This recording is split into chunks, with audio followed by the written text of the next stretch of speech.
Good morning friends. दिन की शुरुआत हो गई है हमारी। फर्स्ट ऑफ ऑल हम टेबल अरेंज कर लेते हैं एंड देन मैं टू डू लिस्ट बना लेती हूँ। आज है हमारी तैयारी का day 22 out of 60 and date है आज 8 जुलाई 2025। टाइम ऑलमोस्ट 7 o'clock हो रहा है। फर्स्ट ऑफ ऑल मेरी जो हैबिट है वो है टू डू लिस्ट बनाने की, क्योंकि टू डू लिस्ट बनाकर ना हमारे माइंड में क्लियर रोड मैप होता है कि हमें दिन भर में ये पढ़ना है और ऐसे ऐसे पढ़ना है। उसके बाद ना क्या है, हमें सोचना नहीं पड़ता कि भाई हमने क्वांट पढ़ लिया तो उसके बाद हम क्या करें क्या नहीं करें ऐसे करके। इसलिए मैं सबसे पहले टू डू लिस्ट ही बना लेती हूँ।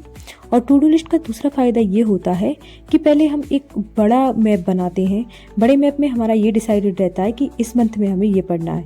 उसके बाद हम उसको टुकड़ों में डिवाइड करते हैं कि चलो मंथ में पूरा हमें ये पढ़ना है। उसके बाद हमारा ये पार्ट हमारे 10 डेज़ में कवर हो जाएंगे। उसके बाद हमें उसे डेज़ में डिवाइड करना होता है।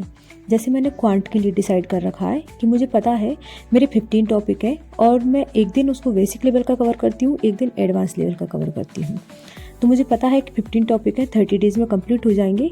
और उसके बाद जब तक IBPS PO प्री का एग्ज़ाम आ जाएगा तो ऑलमोस्ट मेरे जो ये टॉपिक हैं वो 7 या 8 अगस्त तक कंप्लीट हो जाएंगे।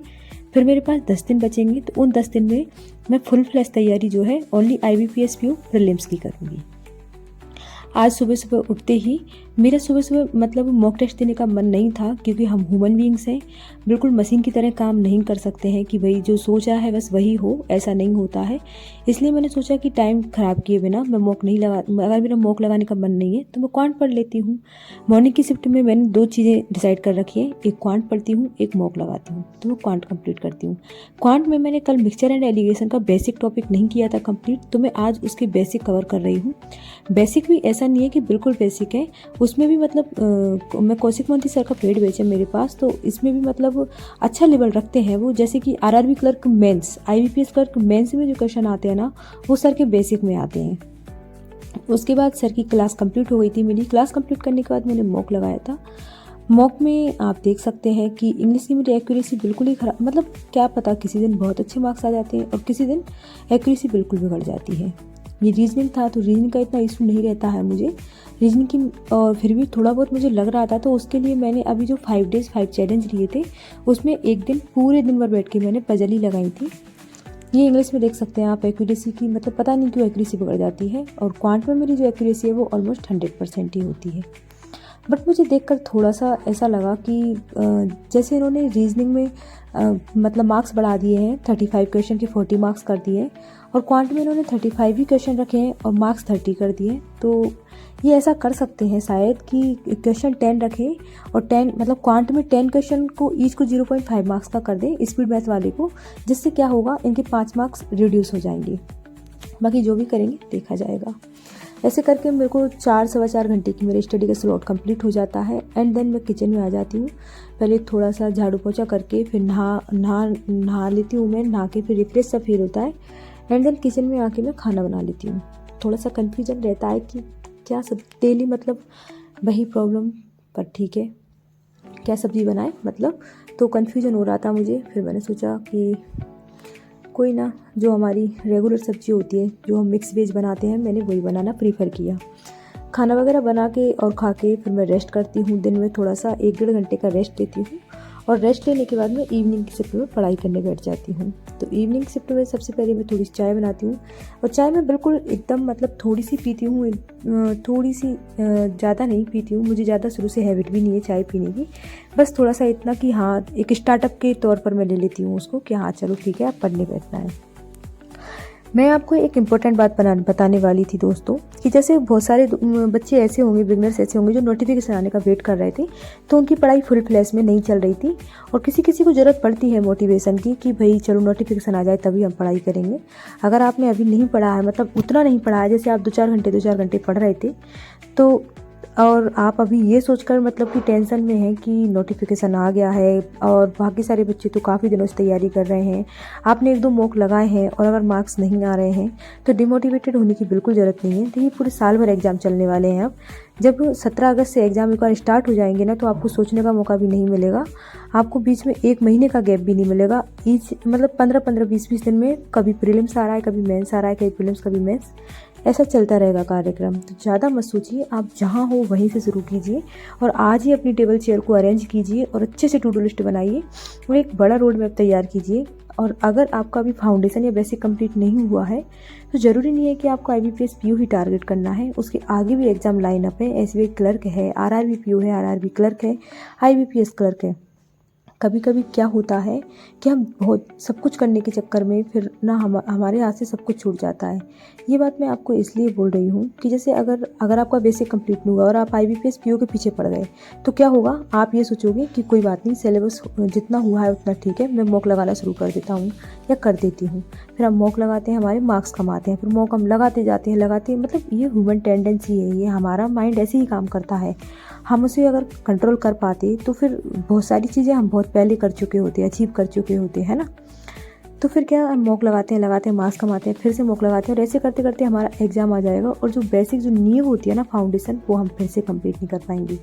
इसलिए मैं बोल रही हूँ, मेरे एक्सपीरियंस से बोल रही हूँ कि अगर आपको फाउंडेशन वगैरह कंप्लीट नहीं है, आपका सिलेबस कंप्लीट नहीं है, तो आप IBPS PO के एग्ज़ाम को कर सकते हैं। जिससे क्या होगा, आप ना उस लूप में नहीं फंसेंगे। नहीं तो एक बार इस लूप में आप अगर आ गए ना तो आपका ये प्री होगा, फिर प्री होते ही आप इसकी टेंशन लेंगे कि सिलेक्शन होगा नहीं होगा। फिर आप 4-5 वीडियो यूट्यूब पे जाके देखोगे कि ये तो कट ऑफ इतनी बता रहे हैं, ये कट ऑफ इतनी बता रहे हैं, ऐसे करके आपके 8-10 दिन फिर ख़राब हो जाएंगे, फिर आप पढ़ नहीं पाओगे। फिर से आपका दूसरा एग्ज़ाम आ जाएगा, जो भी है, अगर SBI क्लर्क आता है वो, या फिर RRB PO कोई सा भी एग्ज़ाम फिर से आ जाएगा, फिर प्रीलिम्स आ जाएगा, फिर आप यही सोचते रह जाएंगे और बीच में जो आपका फाउंडेशन जो कमज़ोर रह गया है ना, आप उसको कंप्लीट कर ही नहीं पाएंगे। और ऐसे ऐसे करते मतलब कि मंथ वाइज मंथ निकलते जाएंगे और ये ईयर भी एंड हो जाएगा और ये एग्जामिनेशन का जो सर्कुलेशन है ना, वो ख़त्म होते इतना टाइम निकल जाएगा कि फिर आपको रिग्रेट फील होगा कि अरे यार, सारे एग्ज़ाम टारगेट करने के चक्कर में कोई सा भी एग्ज़ाम हम सही से टारगेट नहीं कर पाए। मैं इसलिए बता रही हूँ कि कोई से भी एग्ज़ाम टारगेट कीजिए, अच्छे से कीजिए और उसको अच्छे से टाइम दीजिए, पूरी ईमानदारी से, है ना। यही मैं बताना चाह रही थी। और अगर आपने स्टार्ट नहीं किया है तो आज से ही स्टार्ट कीजिए और अभी से स्टार्ट कीजिए। और स्पेशली मैं गर्ल्स को बोलना चाहूँगी, और गर्ल्स में भी मैं उनको बोलना चाहूँगी जो मैरिड हैं। मैरिड गर्ल्स का मैंने देखा है कि वो अपने शादी के बाद ना जनरली अपने काम को प्रायोरिटी देने लग जाती हैं। जैसे ससुराल में होते हैं तो उन्हें लगता है कि मैं ये काम कर लूँ, वो काम कर लूँ। आप सोचिए कि आप दिन भर काम करती रहती हैं, आप सब काम को प्रायोरिटी देती हैं, आप पूरे काम कर लेती हैं, लेकिन आप सोचिए आपने आपके करियर को आगे बढ़ाने के लिए, आपके जीवन को लिफ्ट अप करने के लिए आपने आपके लिए क्या किया दिन भर में, है ना। इसलिए देखिए, एग्ज़ाम सीजन आ गया है तो आप प्रायोरिटी देना सीखिए। जो काम को आप अवॉइड कर सकते हो ना, घर के काम को, जैसे कपड़े धोना, भाई मेरा मानना ये है कि आप अगर उसे अवॉइड कर सकते हो आज के लिए तो उसे आज के लिए आप अवॉइड कीजिए। आप पढ़ाई कीजिए, पहले आपकी पढ़ाई को प्रायोरिटी दीजिए। एग्ज़ाम्स आ गए हैं और अगर आपको चांस मिला है ना तो उसको एक गॉड गिफ्ट की तरह लीजिए उस चांस को, और आप उसका 100% आप डेडिकेशन से आप 100% आपकी मेहनत कीजिए और आपका 100% दीजिए। क्योंकि जो अवसर हमें मिलता है ना, वो बार बार नहीं मिलता है, ये है ना। तो अगर अब मिला है तो उसे बहुत अच्छे से, बहुत शिद्दत से मेहनत कीजिए। जिस काम को अवॉइड किया जा सकता है अवॉइड कीजिए। जिस काम में आप किसी और की हेल्प ले सकते हैं, आपके हस्बैंड के, आपके ससुराल में जो भी मेंबर्स हैं, तो जो आपकी हेल्प कर सकते हैं किसी काम में, आप उस काम को उनको दे दीजिए, है ना। और एट दैट टाइम आपकी प्रायोरिटी पढ़ाई होनी चाहिए, तो आप कैसे भी करके। और हाँ, जनरली क्या है, जो मैरिड गर्ल्स होती हैं ना, उनका मॉर्निंग रूटीन में वो पढ़ नहीं पाती हैं। बट मेरा मानना ये है, देखिए स्ट्रगल तो है, तो मेरा मानना ये है कि आप चाहे सुबह सुबह में चाहे आधे घंटा पढ़िए, 1 घंटा पढ़िए, पर ज़रूर पढ़िए। क्योंकि ना, जैसे आप मान लीजिए आपका शेड्यूल सुबह 6 बजे स्टार्ट होता है काम करने का, तो आप 5 बजे उठिए, अपने आप को पुश कीजिए और आधा 1 घंटा तब पढ़िए। फिर आपका क्या रहेगा, माइंड उसी दिमाग घूमता रहेगा कि पढ़ना है पढ़ना है पढ़ना है। ऐसे करके आप फटाफट काम फ्री करके फिर स्टडी टेबल पर आ जाएंगे। इससे बहुत बेनिफिट होता है दोस्तों। मैंने ये करा है और मैं ये अपने अनुभव से बता रही हूँ। बाकी मैं नए ऐसे ही सजेशन आपको देती रहूँगी, एक बड़ी बहन की तरह, एक दीदी की तरह। आप बिगनर्स हैं तो आपकी जो भी डाउट है वो कमेंट सेक्शन में ड्रॉप कर देना। मैं उनको जो भी आपके कमेंट है ना, उनको मैं नेक्स्ट वीडियो में डिटेल में कवर कर दूँगी। और अगर आप चैनल पर नए आए हैं तो दोस्तों ज़रूर सब्सक्राइब कर देना, क्योंकि मैं हमेशा जो भी बात बताती हूँ वो जेन्युइन, प्रैक्टिकल और अपने अनुभव से ही बताती हूँ। ऐसे करके मुझे थोड़ा लो फील होने लग गया था और मेरी तबीयत काफ़ी 5-6 दिन से ठीक भी नहीं चल रही है, तो ज़्यादा मेरी एफिशिएंसी निकल नहीं पा रही है। आज भी मैं ऑलमोस्ट उतना ही पढ़ पाई थी, 5-6 घंटे के आसपास पढ़ पाई थी। मैंने सोचा था करंट अफेयर्स की 2 PDF करूँगी, बट कवर नहीं हो पाई थी। बाकी मैं करंट अफेयर्स कैसे पढ़ रही हूँ वो मैं आप इन डिटेल बता दूँगी। थैंक यू दोस्तों।